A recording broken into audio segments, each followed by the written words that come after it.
All right, and welcome everyone, and thank you for joining us on our session 3 of a 4-part session with the Office of Statewide Health Planning and Development.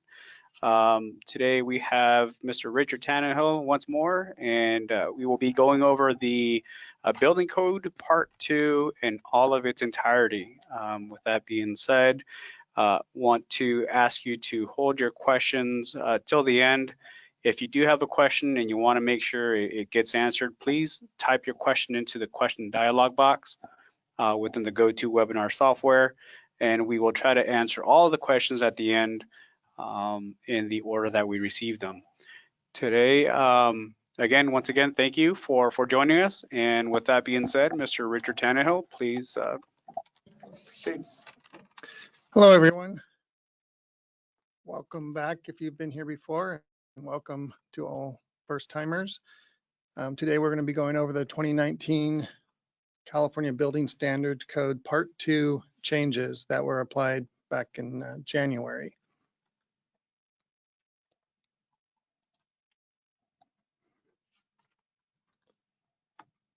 So first, we're going to give you a real quick update what's going on with the what we're doing with the coronavirus. Actually, things have slowed down a lot for OSHPD. We've been assisting in getting some of the temporary hospitals up and running and temporary conditions available for any surge patients. I'm happy to say that they're not being used a lot right now. Hopefully that will continue. A lot of the questions we're getting are if we're still doing plan review, and yes, we are. Our staff, most are working from home. They do have equipment at home, but it's not at the same level of what we have here. So things are a little bit slower. So you may see a little bit of delays on your reviews, but so far I think they've been pretty good at keeping up.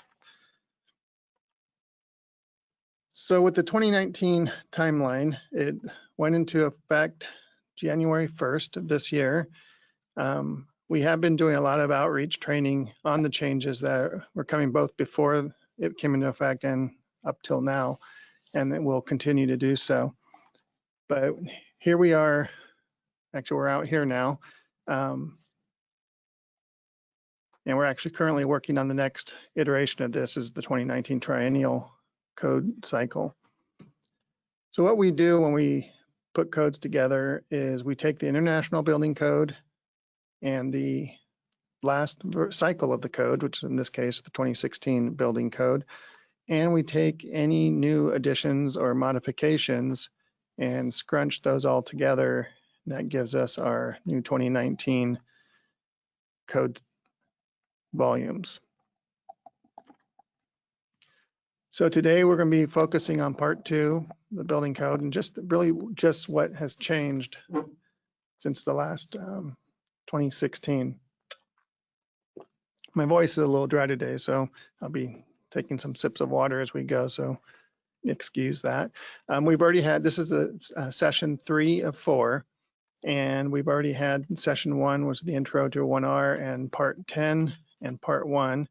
And 2 weeks ago, Nancy Timmons, our Chief Fire Life Safety Officer, did part 9.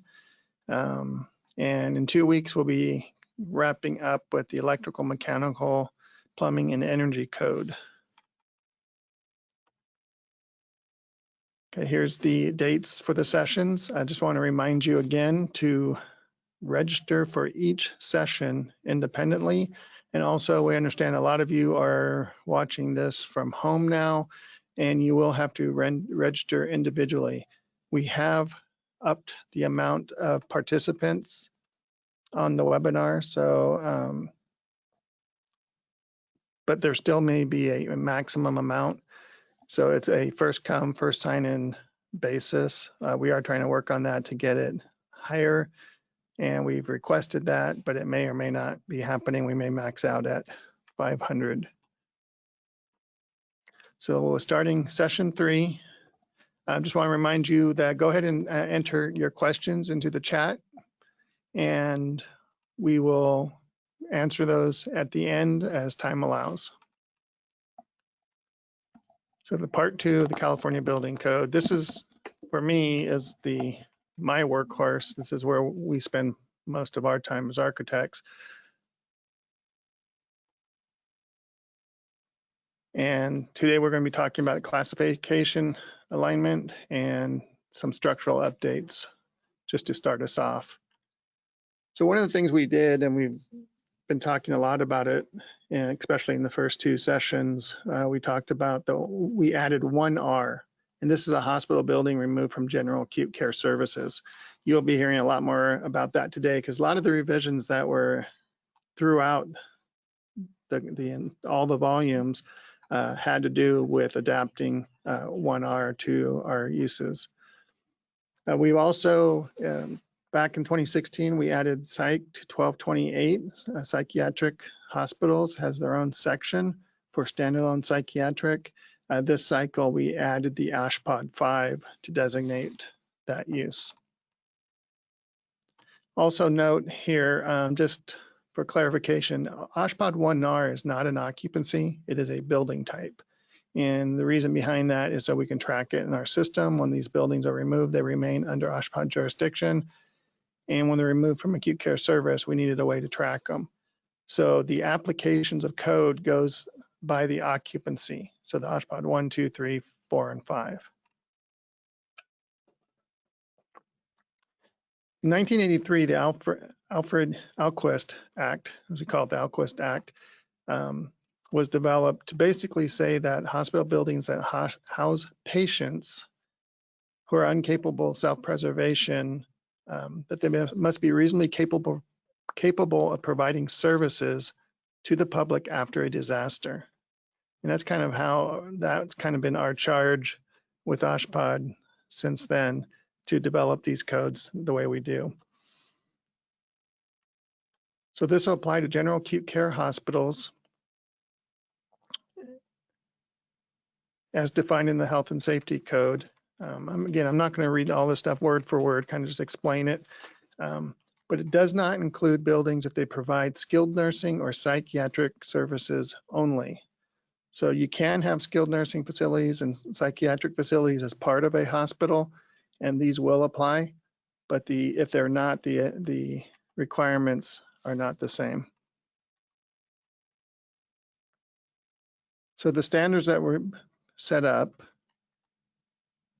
basically the charge was that we shall design and construct to resist, insofar as practical, the forces generated by earthquakes, gravity, and winds.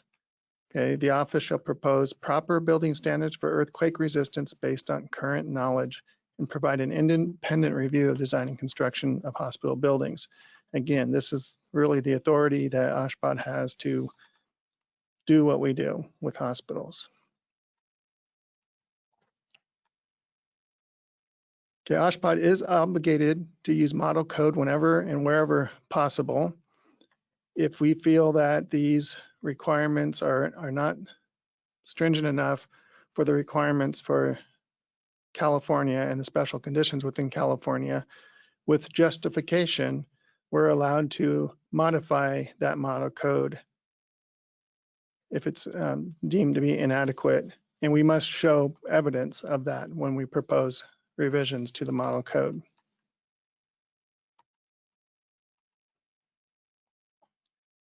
Okay, the model code is for buildings that do not house patients and who have less than the capacity of normally healthy persons to protect themselves, nor provide services to the public after disasters. So basically, there are healthcare facilities that would not meet the requirement of a hospital providing services for health. That's where the psychiatric, nursing, observation units, things like that would not come in.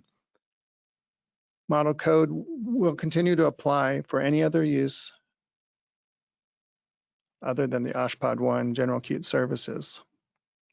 Okay, and that also, the reasons we're kind of including that here, these definitions, not only give you the history, but also to, again, with the 1R, what can be used in those buildings. Once it becomes a 1R building, it does go back to model code for plan review.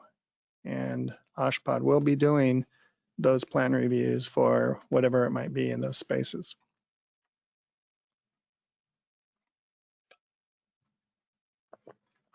In Chapter 16, the structural design, clarified that OSHPD 2 skilled nursing facilities and immediate care facilities are risk category 3, and this includes all levels of skilled nursing. Before it was different. If it was more than multi-story, it would fall under OSHPD 1, but skilled nursing, all skilled nursing facilities now under OSHPD 2. And then we're just showing here that the OSHPD 5 is for the acute psychiatric hospitals. The component importance factors for skilled nursing facilities, OSHPD 2, and psychiatric hospitals, OSHPD 5, is 1.5. And this is for components that are required for the safety purposes after an earthquake, and for medical device components, mechanical and electrical components, and components required for life support, such as subacute beds in skilled nursing facilities.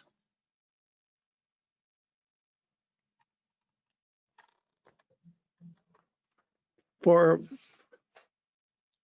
this slide, basically we removed the section for occupancies having surgery as emergency treatment facilities, because that actually falls under general acute care hospital buildings.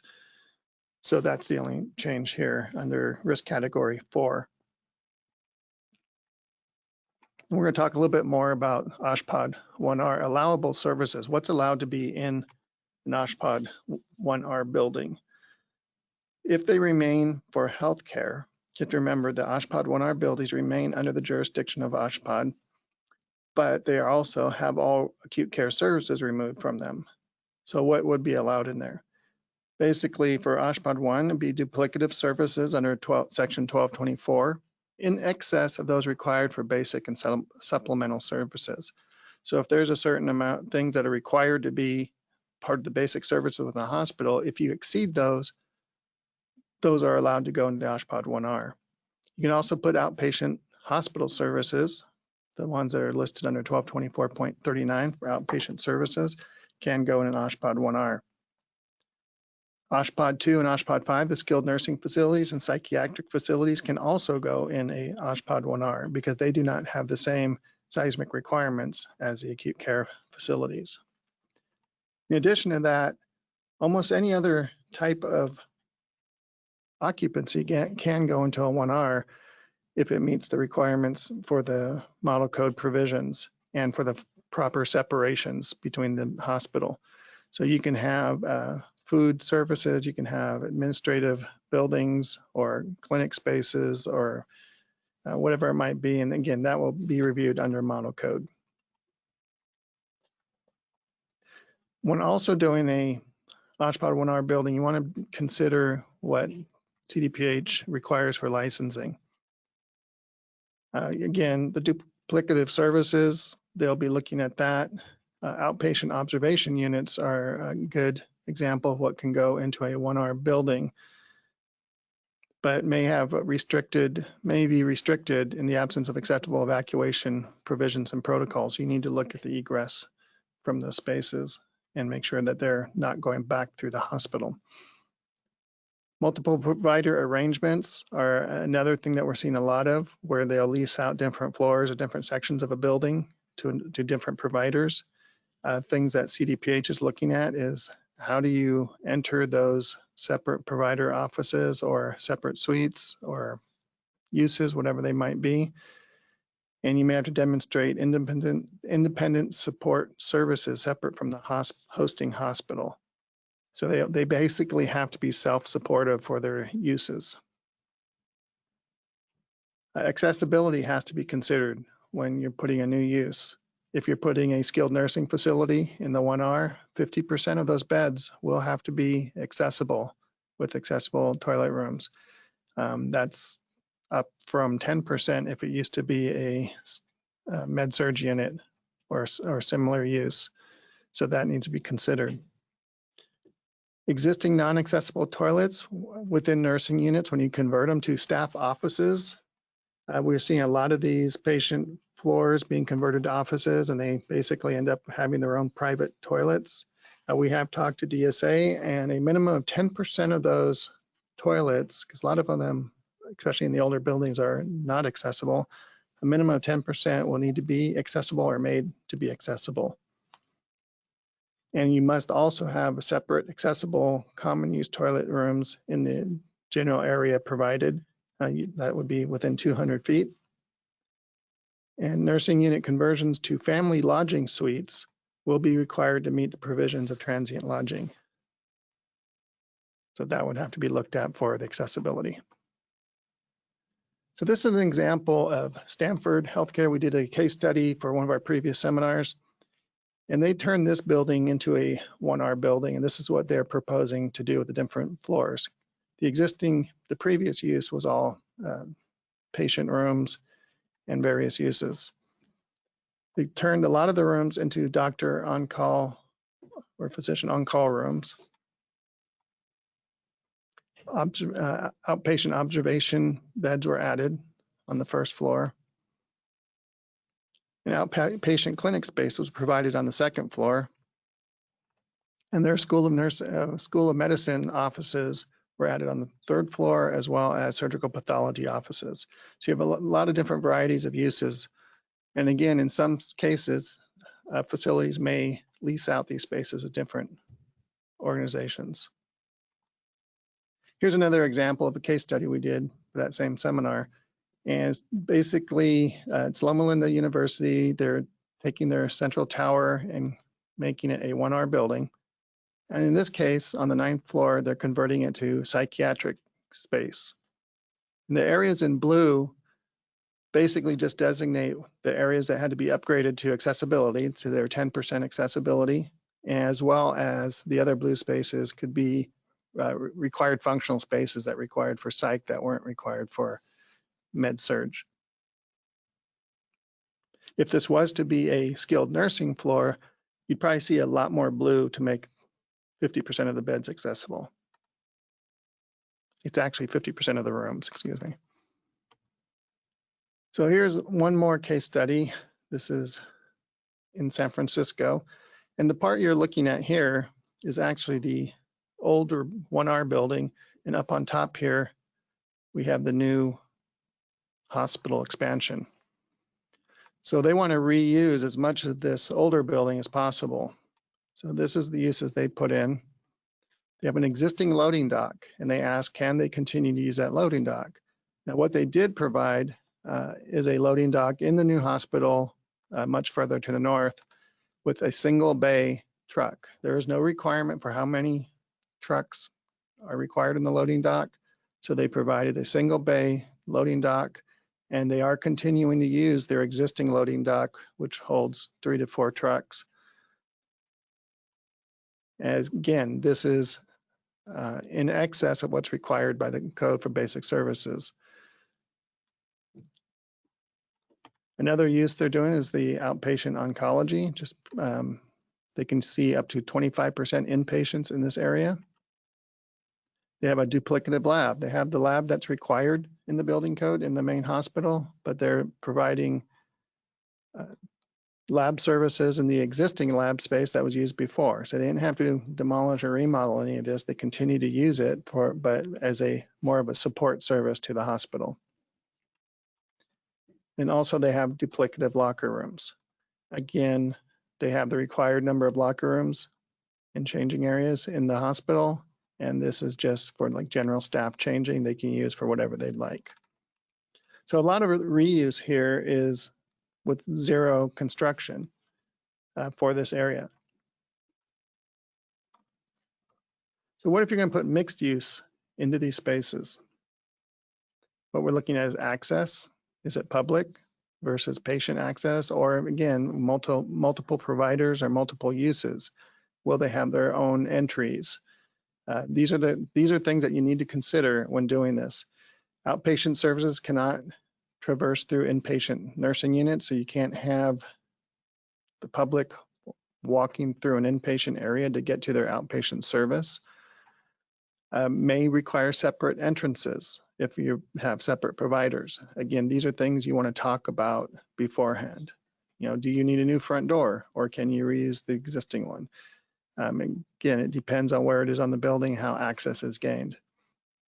Emergency egress. We're going to talk about a little bit more. There are requirements for egress not going through the older buildings from the hospital. Elevators may have limitations. If you have a psychiatric on the 9th floor, you may be required to provide a dedicated elevator just for those psychiatric patients. And you also have to continue to work with the locals for their zoning and land use, make sure that the use that you want to put in the building is permitted, as well as will it increase parking demand. Depending on the use, the locals, the planning department can work with you on those areas. And also keep in mind vacated spaces. Again, we're trying to emphasize this when you're moving people out or patients out of a space and into the new spaces, and you're ending up with vacated spaces. Those spaces need to be made safe for nobody being in there, basically. There's where we did add some requirements for vacated spaces in the code. There's more coming in the intervening cycle. There's some clarification on that. But basically, you want to make it so that it's safe with fire separation, smoke detection, and security. Again, we talked a lot more about that in the first session. And just on a side note here, the sessions that are previously done, the sessions 1 and 2, as well as these next 2, are being recorded and they will be posted shortly. We're working on getting that done on the OSHPD website. So now we're going into definitions. For equipment, we've added fixed equipment, movable equipment, and mobile equipment. This is hopefully going to do a lot to clarify the difference between the different types of equipment and how they're applied. I would also recommend that you look at the new PIN 68 that has been recently posted. You're actually going to see 7 definitions or 7 different types of equipment listed in that PIN, because that's coming in a future code modification, but it can be used now. We're going above and beyond the fixed, movable, and mobile, but for the 2019, these definitions have been added. They've actually been relocated from the administrative code into the chapter 2 of the volume 1 of part 2. That sounds confusing, but basically they've added them, moved them from the administrative code to the building code.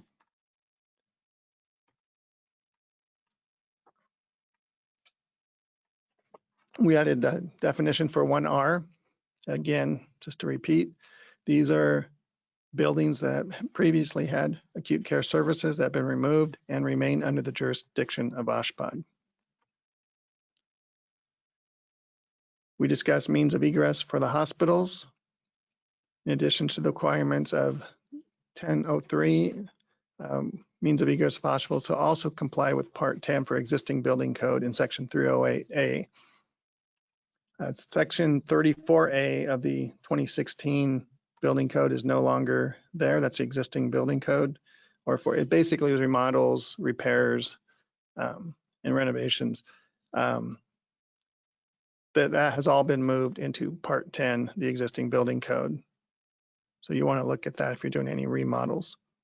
But basically, this section talks about egress from those hospitals, not going through from the hospital through these 1R buildings, but you can go from the 1R back through the hospital.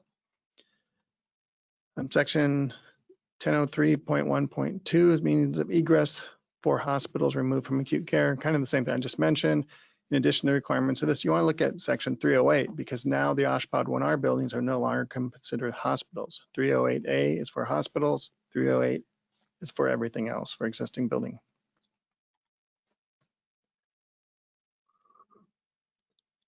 For Chapter 12, means of egress, basically just pointing you to Part 10, again, the existing building code for the requirements. You're going to see a lot of these that say the means of egress or the utilities, as you'll see in the next slide, shall only pass through structures that are under the jurisdiction of OSHPD. That's not the only requirement. So you do need to look at 308A. They talk about where it originates. There's other requirements for that, but they do have to go through a structure under OSHPD jurisdiction as one of the primary requirements. You see that with the service systems and utilities as well. Pass through or under shall only originate, pass through, or go under structures that are under the jurisdiction of OSHPD. And again, but you have to look at all the pieces together to know exactly what would be allowed there. So for some of the state fire marshal changes that affect OSHPD or acute care facilities is non-patient care suites is back. That's welcome to see that. Here's the requirements. They still need the 1 hour separation. They're limited 10,000 square feet and they must have automatic fire sprinklers. But what you want to look at is under chapter 10 is the, excuse me, I got some stuff popped up on my screen here. The definition of non-patient care suite in a group I2 or I2.1 occupancies, a group of rooms or spaces within the suite for use of administrative, business, and professional offices. So you're really limited in these non-patient care suites to a more administrative type function. There's a lot of requests to put pharmacies in there. They're not considered patient care. But that would not fall under this requirement of a non-patient care suite.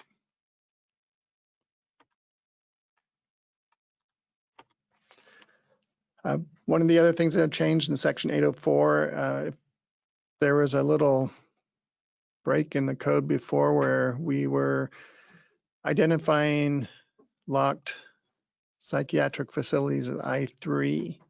That has been changed back to a locked I2 or I2 with restraint.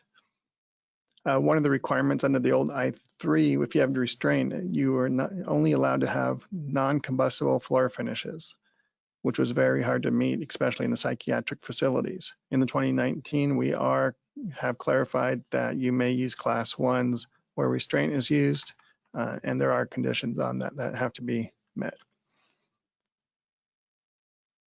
We continue to update the words hand washing fixtures to hand washing stations, so it's all inclusive, everything that's required for hand washing, including your soap and paper towel dispensers. And hopefully we caught them all this time around. And we also updated the proximity access terminology, and I'll go over those because we get a lot of questions on these. We deal with this a lot. So directly accessible means it's connected to the identified area or room through a doorway or other opening without going through an intervening room or public space. So this would be basically you walk through the door and you're in the directly accessible space. Immediately accessible is available either in the identified area or room or directly accessible from a room or area located within the same department or service space. So it can be anywhere in the same department. Say, example, if you're required to put a toilet, have a toilet that's immediately accessible, it can be in the same department. And that doesn't mean cross the corridor and somewhere else in another department. That means, just to clarify, that it has to be within the same department or service space. Readily accessible is located within the same department or service space as the identified area or room, or located in and shared with an adjacent directly accessible unit. The available on the same floor has gone away. So what's important here to recognize that it has to be located within the same department or service spaces, but it can be shared with an adjacent unit. They cannot be on separate floors. They have to be on the same floor, but they have to be next to each other. You can't skip a department. So again, we get a lot of questions on those, so hopefully this will help clarify it. So service space, as shown here, clouded, refers to the distinct area of a health facility where a licensed basic service or supplemental service is provided. And basically, you can look at these like sections of the code. If it's under 1220, 1224, 27, those requirements need to be met, are all grouped together. So it shall include all the functional area requirements required to deliver the specific service.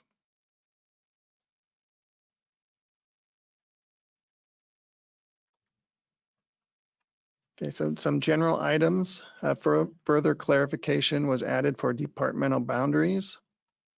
And again, it kind of goes back to what we were just talking about with the service areas, that everything that's functionally required for that department that's listed has to be within the department boundary.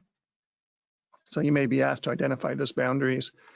You can have corridors go through departments, but what you don't want is once a department ends, you have a piece of it somewhere else in the hospital. Okay, there's been some updates to the STC ratings, the sound transmission ratings of walls between rooms. The patient rooms has actually dropped, and the increase on the exam rooms for HIPAA reasons. And they added more to the MRI room ratings because those things can be pretty loud. Clarification of med station locations and observation these are for the self-contained, the Pyxis or Omnicell type units. If provided, a MDU or medical dispensing unit shall be located at the nurse's station, in the clean utility room, or in an area where access to the self-contained medical dispensing unit is under the monitoring and control of nursing staff. So they have to be in an area that they can be observed by the staff. So not in a patient room, and it can be in a locked room that staff only has access to, like you said, a clean utility room. Okay, and the self-contained medication dispensing unit shall be provided with essential power and lighting. Again, we get a lot of questions on that. They want to throw in the corridor, and they don't have any essential power there. That does need to be provided. The nurse call table has been restructured. This is only a portion of it. I would just recommend that you look at the code to see what applies to your project. I know there's a lot of questions on clinic spaces and where that's required. That is still the same as it was previously, but we are working on making that more clear. So now we're getting to 1224. This is a big one for a lot of people. They have required that the nursing units not share everything. And this identifies what can be shared and what's required to be in each unit. So required in each nursing unit is a nurse station, a office for the nurse or supervisor, a clean and soiled utility room or clean linen, a med station, equipment storage facilities for the different types of equipment, a nourishment and an ice machine per unit. What can be shared is staff toilet rooms, housekeeping rooms, and the special bathing facilities. That's the roll-in shower or the gurney shower. Optional services may be shared with other service spaces. Exam treatment rooms are optional. Multi-purpose rooms aren't optional, but they can be shared between departments. And this, it says in each area, it should be identified now if they can be shared or if they must be per unit.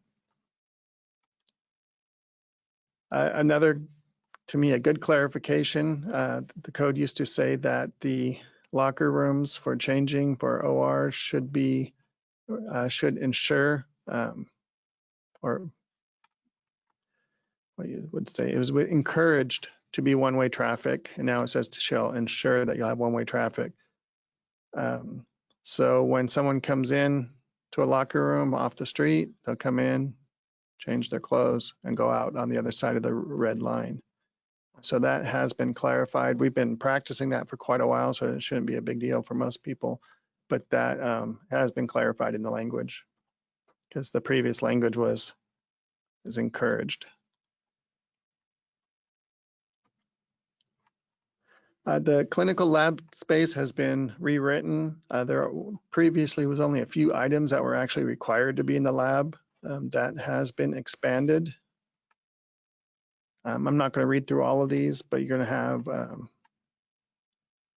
refrigerated storage facilities, terminals for sterilization, radioactive material handling if required, as well as special specimen collection facilities and administrative areas. When we're looking at the 1R, all of these requirements are now required to be in the hospital building. So the 1R would be any duplicative services of this or anything additional that would want to be added can be done in the non-acute care portions.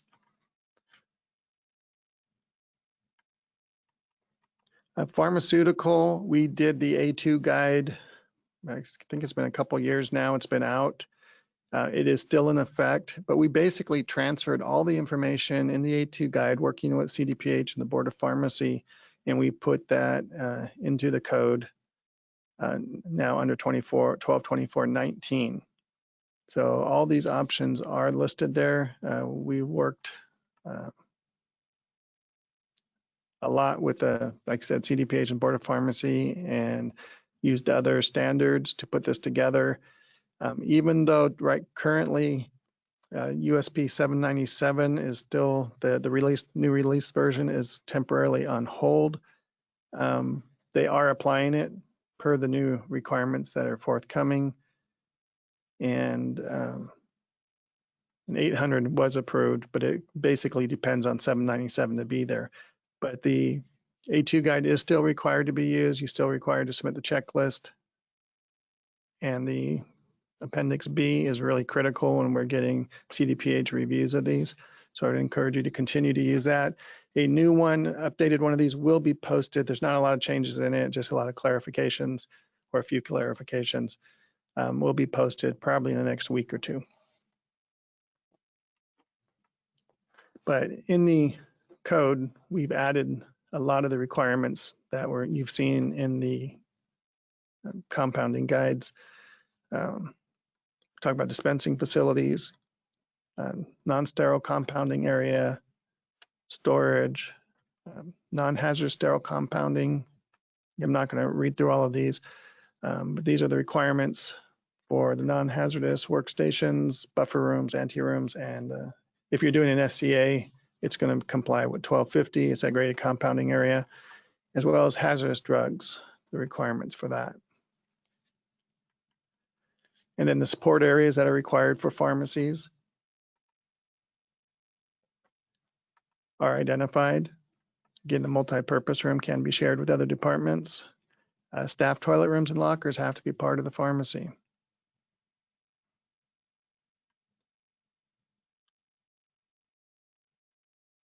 And then, as before, there was always a clause in the code that stated if the hospital has less than 100 beds, previously it stated that a pharmacy is not required, which still holds true.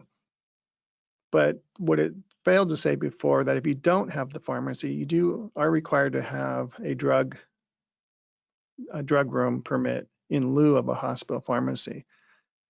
We've seen a couple of facilities get into some sticky situations because they met the requirement of not being 100 beds, but they put the pharmacy in the outpatient with no drug room or any area for distribution within the hospital itself.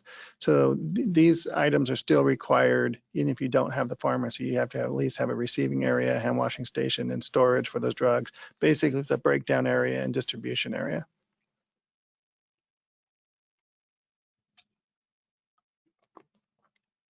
For kitchens, just identified, and this again, more clarification, food and nutrition facilities shall be provided support food services for staff, visitors, and patients. And it shall have adequate space for preparation and serving of food shall be provided. Equipment shall be placed so that the aisles are sufficient width to permit easy movement of personnel, mobile equipment, and supplies. When you're doing a kitchen, I would recommend, this is not code anything, but I would recommend you do a functional program specifically for the dietetic space because when the functional programs are sent to CDPH, if they're mixed in with a much larger project like a hospital, a lot of the stuff's overlooked. If we do the pharmacy and dietetic separately, they get reviewed very quickly. A lot more attention is paid to them because they have special units that only work on dietetic or the pharmacy unit, and they turn these around pretty quickly for us. So I would just recommend you do a functional program separately for the dietetic and the pharmacies. It also says to see here about the infant formula requirements. There are some clarifications for those under those sections under 122429, which is a NICU. And basically what it says is that nourishment room is not required for NICUs.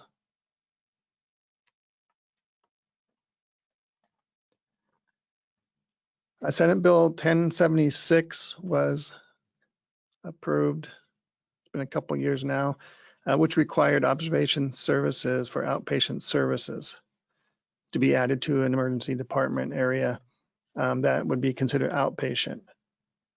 We did provide a new code for 1224.39.6. And what it basically says is that a outpatient observation unit can be in a conforming or non-conforming hospital building. So it can be in a 1R building, and it may be relocated. But the catch here is you must have a corridor system that connects to all the basic services and supplemental service of the hospital. So it has to have a direct corridor system. So it can't be a building across the parking lot. Even if it's outpatient, there should be a corridor that connects them. Okay, patient access to this unit should not pass through public lobbies, waiting areas, or other departments. And that doesn't mean they can't come into the waiting room. It means if you're assigning them to go to the observation unit, they shouldn't have to, if you have a patient, they shouldn't have to go back out into the public areas and back into their more clinical space. And they should all have the support spaces for the waiting room, public toilets, telephone and drinking fountain. And getting closer to the end here, section 1225 for skilled nursing facilities and psychiatric under 1228. Again, we talk about egress. This again goes back, been added because of the 1R. We're talking about egress through these spaces, not going through a building that's not under OSHPD jurisdiction. And again, with the skilled nursing facilities, all of them are now under OSHPD 2. Before, if it was multi-story, it was under OSHPD 1. It is now under OSHPD 2. As I mentioned earlier, Chapter 34A no longer exists. So you will go to the appropriate 3A, 4A, or 5A for those items for the existing structures. As again, for remodels. And also 1225.2.2 egress requirements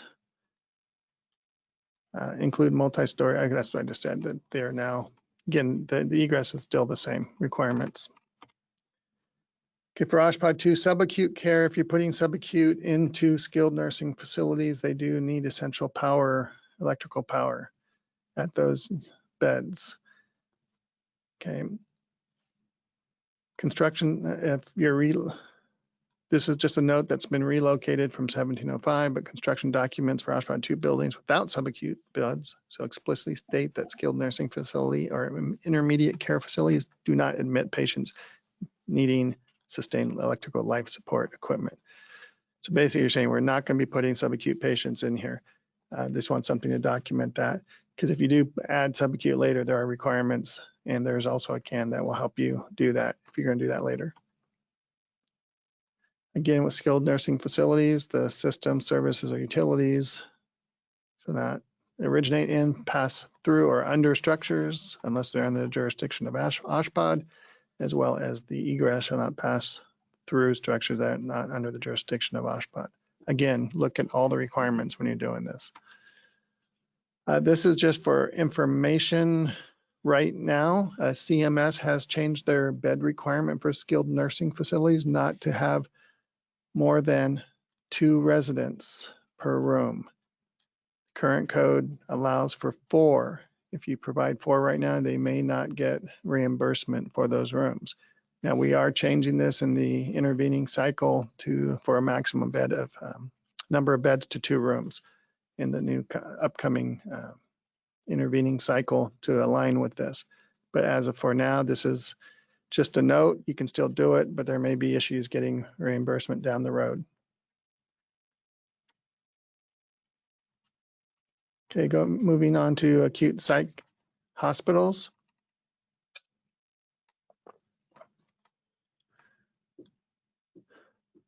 The requirements, again, previously introduced in the 2016 code are now 1R. They're tailored for standalone acute psychiatric hospitals. So hopefully we don't need all the AMCs to do these projects now. The common elements that can be shared with acute care hospital are still located in 1224, and they'll be referenced from one to another so that they're not repeated over and over. Acute psychiatric basic services currently are do not have general acute care services. If you do have medical services, then you're going to apply the requirements of a hospital under OSHPD 1.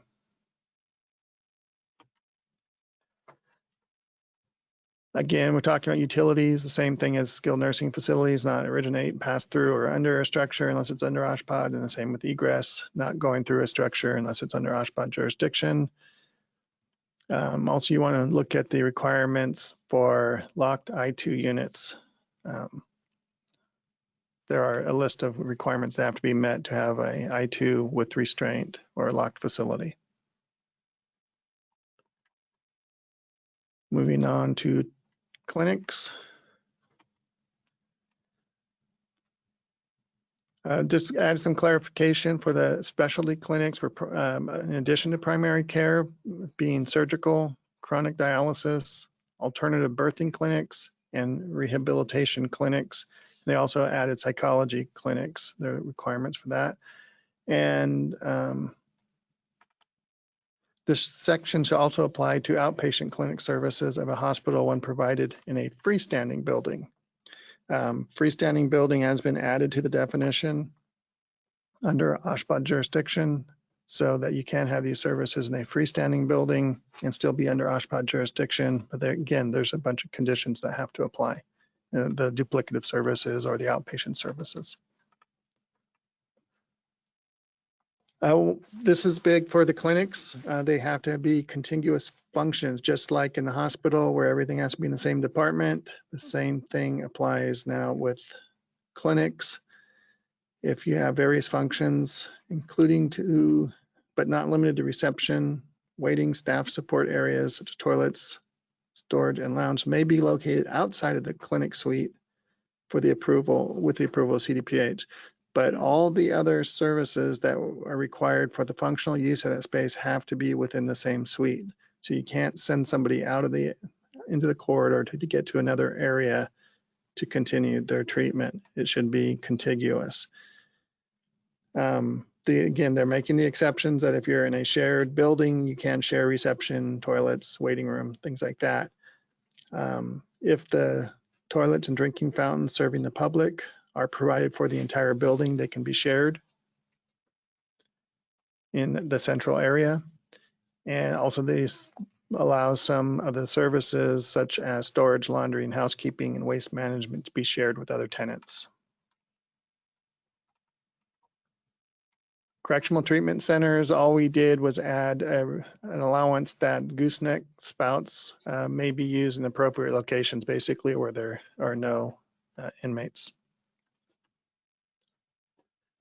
So if you're interested in code, I would ask that you get involved. We do have hospitals building safety boards. We have the Academy for Healthcare Architecture that we work with. We're interested in hearing what you have to say, if you have issues with the code, how it's written. We'd like you to get involved. Let us know. We can't correct it unless we know that you think there's a problem. So attend those meetings, get as involved as you're interested. We welcome your attendance. We welcome your input. So with that, we're going to go on to Q&A before Caesar starts this. I always get a timer on this slide and it keeps changing on me. I just want to call your attention to the email addresses shown underneath the photo here. If you have further questions, or if you don't get your question answered today, you can email us at regsunit@oshpod.ca.gov or fddwebinar@oshpodca.gov, and we'll try to get an answer to you as soon as we can on your specific question. With that, I'm turning it back over to Caesar. Great. Thank you, Richard. Thank you for that. A lot of good information. I hope everyone is enjoying the presentation and the series. With that being said, please know that we've received a lot of questions that are specific to projects. So we're going to go ahead and try to limit the questions we answer over the webinar to a more generalized question and answer type. So with that being said, Richard, I have a first question for you. Dealing with OSHPD 1 and 1R. Question is, can a 1R be reclassified in the future as a 1? Yes, it can, but you'd have to do all the requirements of a 1. Most of the 1Rs are being taken out of service because they're not meeting the SBC 1 or 2 requirements or the NPC requirements. It would have to be brought up to full code compliance, and it can be brought in back to a 1. Now, we do have a couple instances where we do have SBC 3 buildings that are just voluntarily being removed from acute care services. Again, you'd have to go through and justify that you're meeting the current code requirements at that time when you decide to bring it back to a 1. Perfect. And I have, thank you for that. I have another question from the audience, also dealing with OSHPD 1 and 1R. Can duplicative surgery suites be located in 1R? If they're considered outpatient. Just to clarify, duplicative service for surgery, there is outpatient surgery. And if they're connected to the building through the right requirements, they can do 25% of inpatient, but they have to meet the requirements of an outpatient facility. Okay, very good. Here's a more generalized question dealing with IOR or Inspector of Record inspections for projects. Does the remodel work in an OSHPD 1R require IOR inspections and OSHPD field oversight? You should be able to answer that. We are working on that. It is going to be a different requirement for inspections. From what I understand, once the plans will be reviewed, there's going to be a different set of requirements for that. Actually, Caesar, I'll defer that to you if you know how those are going to be handled yet. No, you're right, Richard. We are working on that. It's the OSHPD 1R is something that it's more of a complicated nature, but if the building of the structure remains under our jurisdiction, then we would require the IOR inspection, right? Yes, but we're not going to be going to the same level. So that is something we're working on. It'll probably have an abbreviated TIO, test inspection observation. It will not have the same requirements as the hospital. So I guess the answer to that is yes, possibly, but more to come on that. Next question, still dealing with 1 and 1R. What is your best guess for when CAN 2-11B can be reissued? This relates to conversions of OSHPD 1R and the 10% toilet room noted on your slide just before the Stanford example. It's in the works. We have about a couple more things we're working on with leadership to get approval on. I would say it'd probably be posted within the next 3 to 4 weeks. That's a realistic answer. It may not be what you want to hear. Very good. But it is going. We just have some final things we're wrapping up, and it'll be posted. We have to also make everything accessible, and unfortunately, that takes a little bit of time to do that as well. Yeah, the accessibility requirements are quite involved. So those of you listening, if just to give you a little bit of background on that, to make any kind of document that a state agency puts on a public website, we need to make sure that it's accessible, and there's a lot involved to do that. Yeah, and that's why the previous sessions have not been posted yet either. That's all we're waiting on, is to get them converted to be accessible. Perfect. So switching gears onto OSHPD 2 or OSHPD 5. Question is a dementia or Alzheimer's a OSHPD 2 or OSHPD 5? And how do you determine which one it is? It's an OSHPD 2. An OSHPD 5 is going to be a psychiatric acute care hospital. And OSHPD 2 is a skilled nursing facility that you are allowed to control the patient population for Alzheimer's and dementia patients, and you are allowed to lock the doors. Again, there's requirements to do so. And if you want to talk to us more about that, we can set up a meeting or you can contact us. But yeah, they would be an OSHPD 2. We get them all the time. Perfect. Sticking with the same OSHPD 2 or OSHPD 5 subject, can a SNF for an acute psych be done in an 1R under the hospital's license without providing separate entrances or infrastructure? Can you repeat that, please? Can a SNF or an acute psych be done in a 1R under the hospital's license without providing separate entrances or infrastructure? I missed it. So I apologize. I was coughing. It's okay. SNFs or acute psych, can they be done in a 1R under the hospital license without providing separate entrances? Yes. It would be the same as having a distinct part SNF or a psych in a hospital building itself. If you have the 1R, you can have the same access to it through the hospital. Again, you have to look at the egress. You cannot exit the hospital through either of those uses, but they can actually have the egress coming from the SNF or the psych through the hospital. I wouldn't recommend the psych coming through the hospital, but those options are available. But yeah, it would be treated just as it would a distinct part of a hospital service, but it would be under, you can have both of those services under the hospital license in a 1R building. All right, thank you for that. The next question we have is something that I would anticipate is going to be a very generalized question dealing with old facilities, wanting to bring them back into service. So the question reads, how is a building defined if it was taken out of acute care approximately 10 years ago, and the facility now wants to utilize this building for multiple uses, including SNF and outpatient services? To bring this facility back into jurisdiction, would it be considered a 1R building or an OSHPD 2? There would be a lot depending on that. If you're taking a building out of service 10 years ago and you lose the license, actually the CDPH requirement for a new license would be to bringing it up to the current code standards. If you're bringing in a skilled nursing facility, it can be a standalone skilled nursing facility. Now, if it was removed from service and made a 1R, you just can convert it to the SNF use just as you would any other SNF type project. So there's a lot of variations to this question, a lot of answers that would go with it. But basically your design would have to meet the code requirements for the new use, just like you would for any remodel. And the building type, again, it wouldn't be a 1R unless it was removed from acute care service and made a 1R. You're not going to bring an old building and assign it a 1R if it wasn't already there. Perfect. I have another question from the public dealing with renovations. The question is, many SNFs are being renovated and turned into subacutes.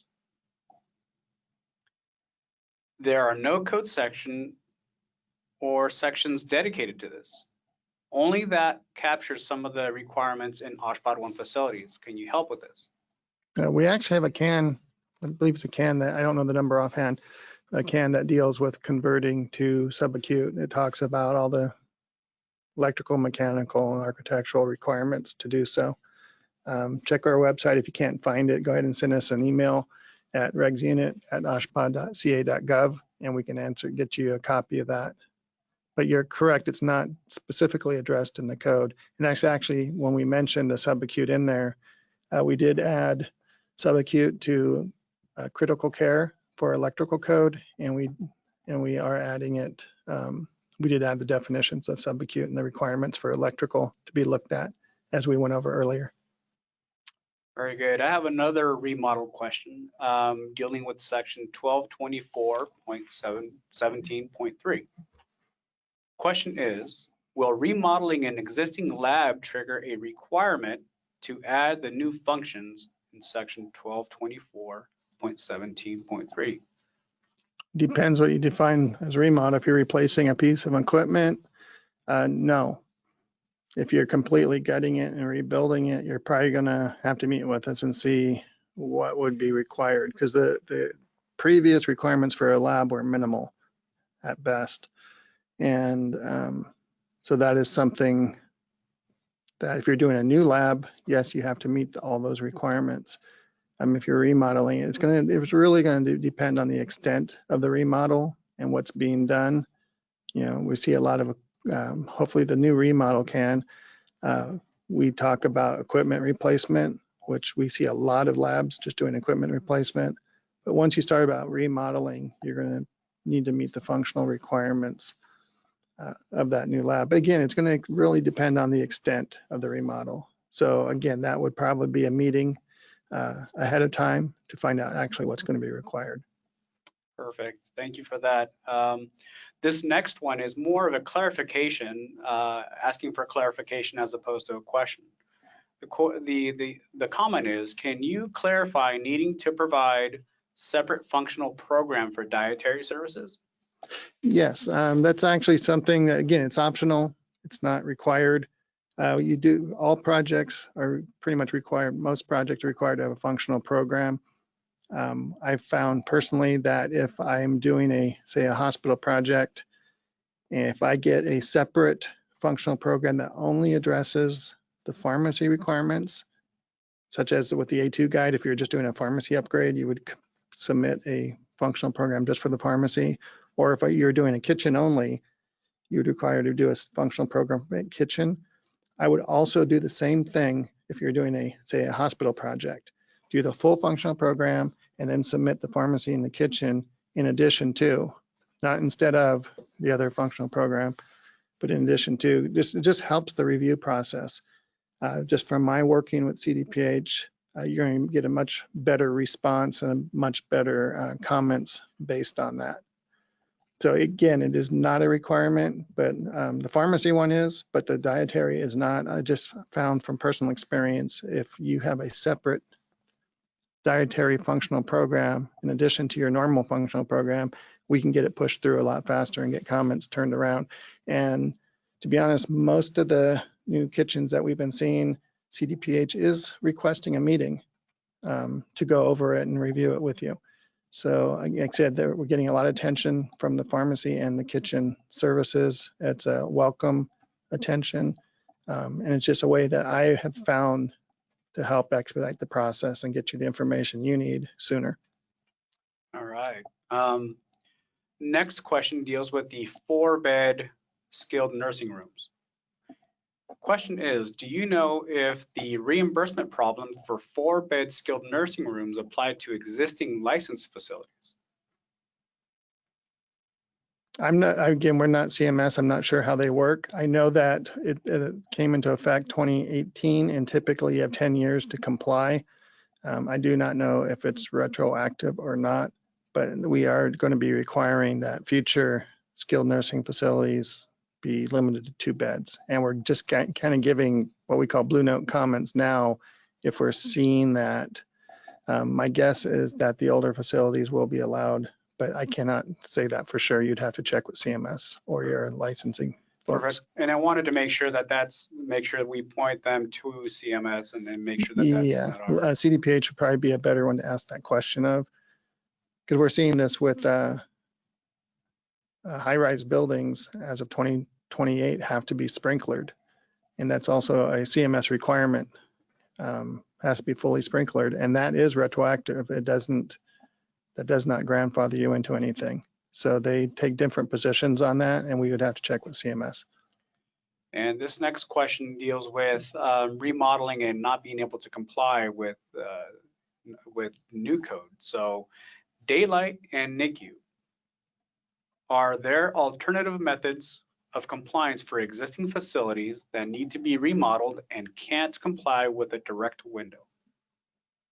That one we get a lot of questions on. What I would suggest that you meet with us ahead of time and see what allowances there are for that. I know a lot of the older facilities, they used to put the NICUs in the center of the building with no windows, and it's near impossible to get lighting out. And I'm sure there's going to be some allowances or alternate methods of compliance to deal with existing conditions. And again, we're going to be looking at the extent of the remodel. If you're expanding or completely gutting the NICU, we're going to have to look at the space and see what would be reasonable. That's our keyword this year, reasonable. Reasonable. Good, thank But you. that would definitely be something that you would want to meet with us about. And I've been getting questions about that recently. Another question for you. This is a good question. Since the acute care regulations don't carry into OSHPD 5, is there future consideration of not requiring medical airborne infection isolation rooms since psychiatric hospitals don't admit patients with those medical needs and transfer patients once they have these medical issues? There is no current plans to make modifications to the requirements of isolation rooms because they are used. All right. Next question. Does the USP 800 apply to medication room inside a nursing unit? Does the what? Does the USP 800 apply to medication room inside a nursing unit? Only for compounding in there. 800 is for compounding hazardous drugs. There are other requirements on 800 for hazardous, sterile, non-sterile, things like that. But no, it wouldn't be for your med room. You shouldn't be doing any of that in the med room. Great. I got a design question for you. Maybe a little involved. For a outpatient dialysis as an I-2.1 under OSHPD 3, is this facility considered as essential facility with an important factor of 1.25? It would still fall under OSHPD 3 requirements. All right. We do have some more questions that are more specialized and require, and more specific, I should say, that require a little more research. So with that being said, On that last question, though, I just wanted to, I didn't directly answer the question about the value, because to be honest, I'd have to look it up. But it would be, it's not considered an essential services as such as a hospital would be. What we're looking at, is it a place that you would go after an emergency, after an earthquake or an event? Is this somewhere you would go? That's why SNFs and psych hospitals are excluded as well.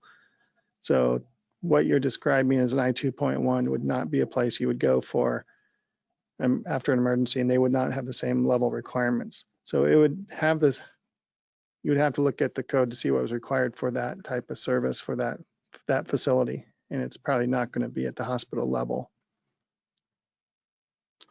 Very good. I believe I have one more question, and you may or may not know this off the top of your head. What is the definition of restraint in an I-2? Oh, there's a long definition. I can, it's basically for an I-2, it's going to be you're either locked in a room or in an area, or you're physically restrained with soft. Again, I should probably look up the actual definition.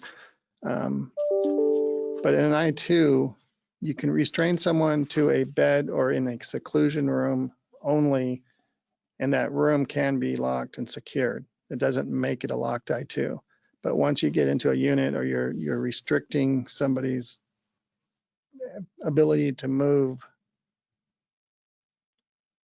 more as in a patient in a psychiatric type condition, I would recommend you look at the definition. It's under in chapter 2, and I can look it up as you're going to the next question if you want. But it's basically it's very clear what would be considered restraint and what would apply. And also, if you're doing any type of lockdown facility, you're going to have to do a risk assessment for the types of patients that are being seen, and that'll also distinguish or determine the level of security that you'd have to provide.